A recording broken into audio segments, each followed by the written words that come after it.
Une année depuis qu'elle est à la tête du gouvernement de la République démocratique du Congo, il s'agit bel et bien de Judith Souminois, la première femme à être première ministre en République démocratique du Congo. Une année déjà. Qu'est-ce que nous pouvons retenir de son action à la tête de ce gouvernement? Mesdames et messieurs, bonsoir et bienvenue à ce nouveau numéro de l'Actu Soir sur HK6 Télévision.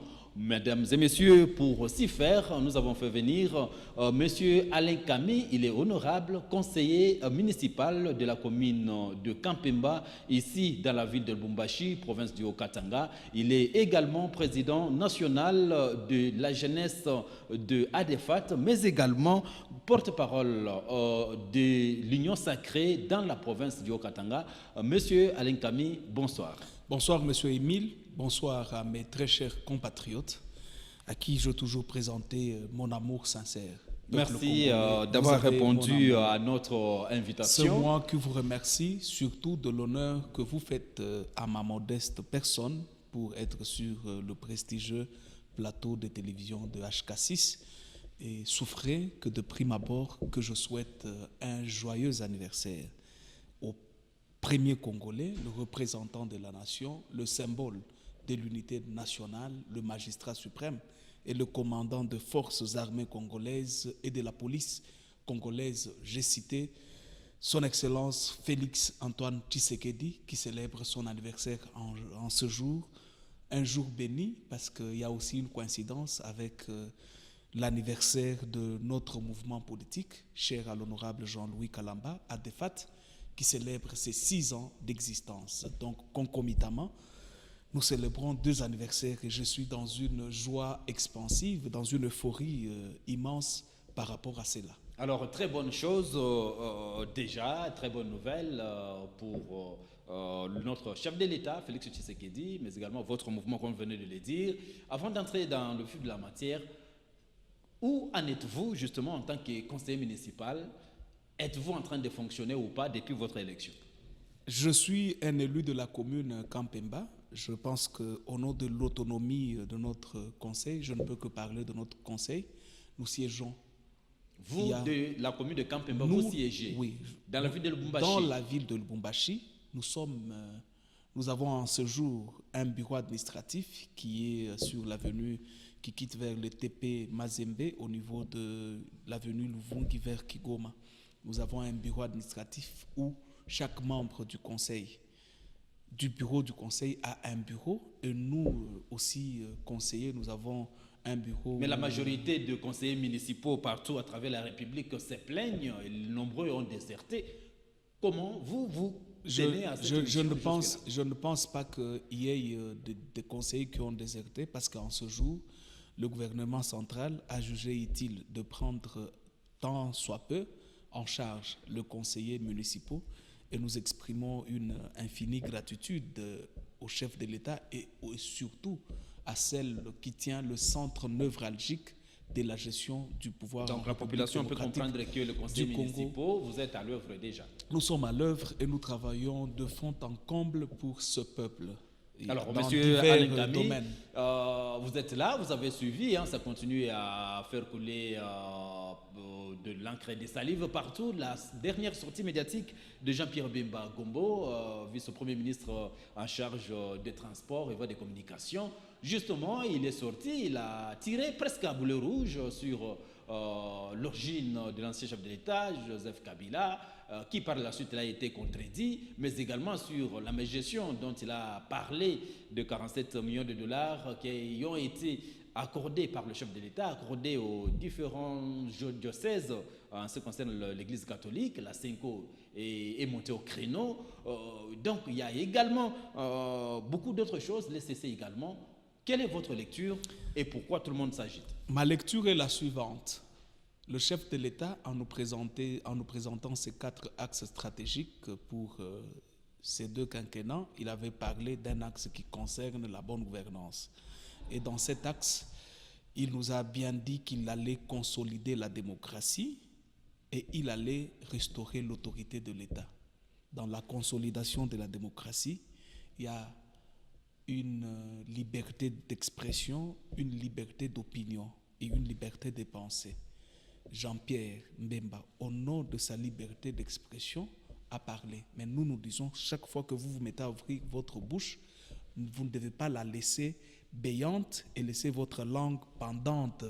Vous devez bien gérer et avoir de la responsabilité. Et à votre niveau, vous pensez que Jean-Pierre Mbemba a-t-il géré ses propos ou pas? Permettez, en restaurant aussi l'autorité de l'État, tout le monde doit savoir que plus fort que les lois qui réglementent la gestion de notre chère nation n'existe plus. Cette époque a sonné son glas.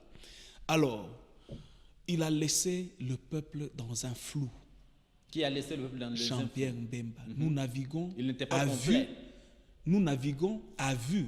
Et Jean-Pierre Mbemba et la famille du sénateur à vie, nous naviguons à vue. En ce jour, nous ne savons pas si c'est une diffamation ou une calomnie. En ce jour, le peuple se demande qui a dirigé la République démocratique du Congo de 2001 à 2018. Est-ce Hippolyte Kanambe, alias est-ce Joseph Kabila? Quel nom porte-t-il en réalité? Sa vraie identité, c'est laquelle? Et si il s'avère que le sénateur à vie nous a mené une fausse identité, je pense que c'est regrettable de sa part. Et nous le regrettons.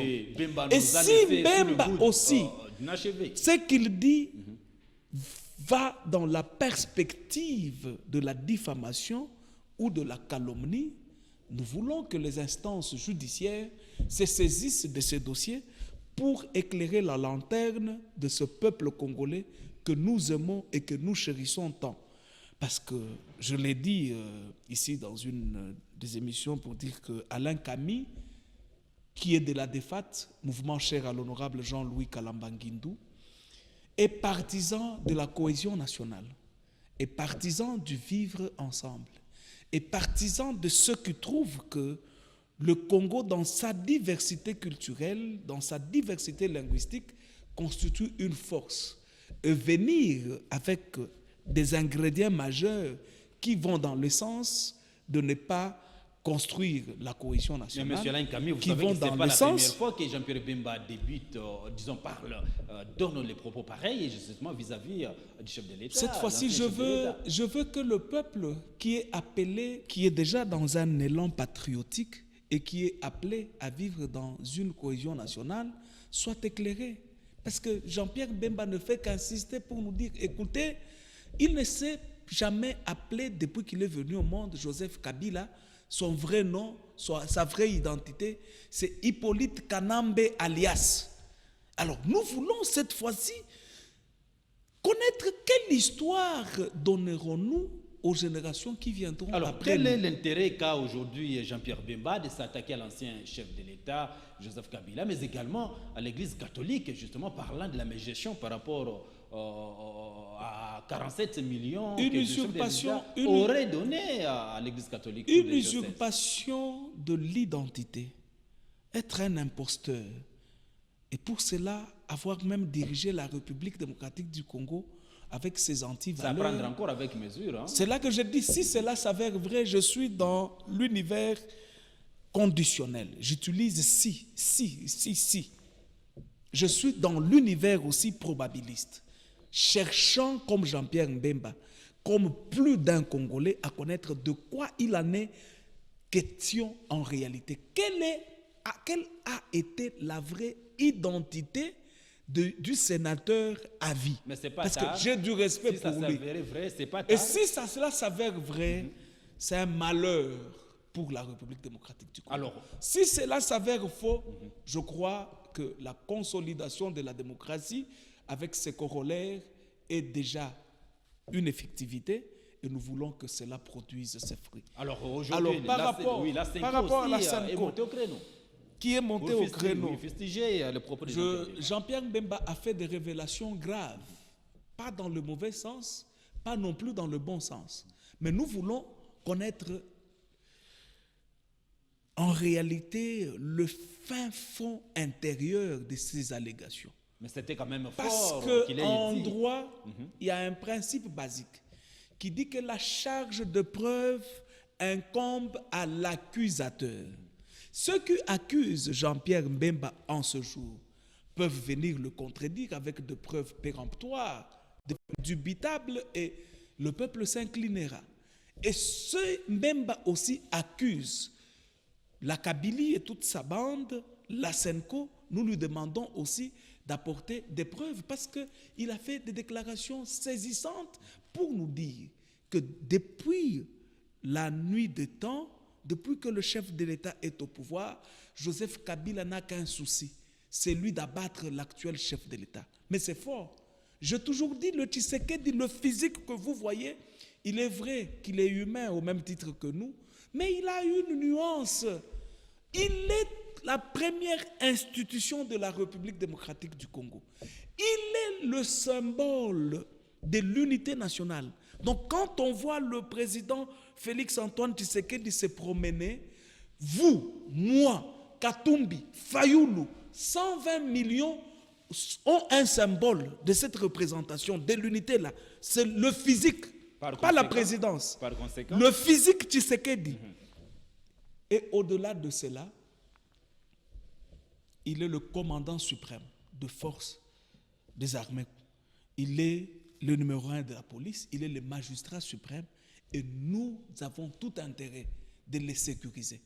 Et quand nous apprenons qu'il y a un individu, un seul seulement, qui veut attenter à sa vie, je crois bien que chaque Congolais doit mettre en application l'article 64 qui demande que chaque Congolais puisse contraindre ou qu'il ne permette pas à tout individu ou groupe d'individus qui veut renverser les institutions démocratiquement établies. Et je vous ai dit que Tshisekedi, le physique, c'est la première institution de la République, pas la présidence, le président.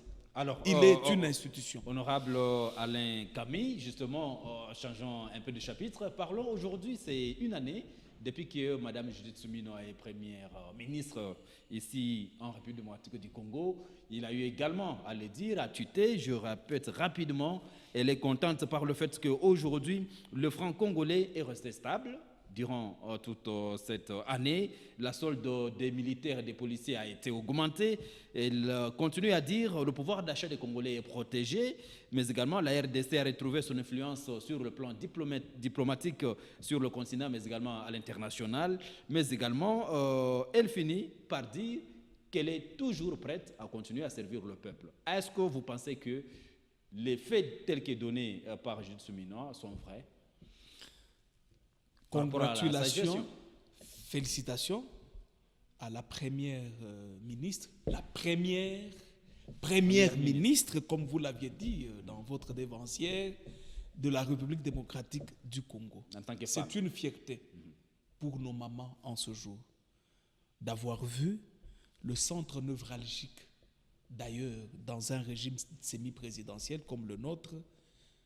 Le centre névralgique du pouvoir, ce n'est pas le président de la République, c'est le Premier ministre. Et nous avons la première ministre en ce jour, une dame issue d'un homme qui a la masculinité positive, qui a fait voir à la nation entière, au monde entier, que nos mamans sont capables de gérer tout ce pays.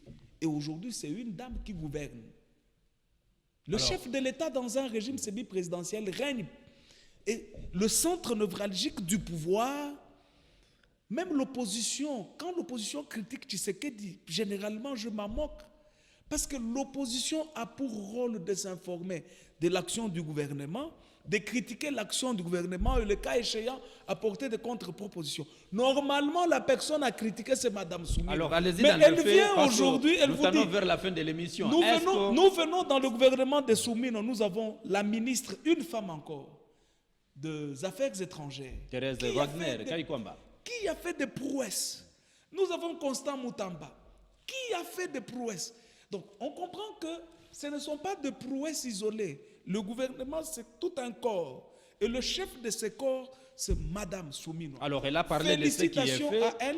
Félicitations à elle parce que, sous sa gestion, il y a cette stabilité monétaire, ça c'est une évidence. Sous sa gestion, nous avons vu la solde de nos militaires être doublée, ça c'est une évidence. Sous sa gestion, nous avons vu la continuité du PEDEL 145 territoires.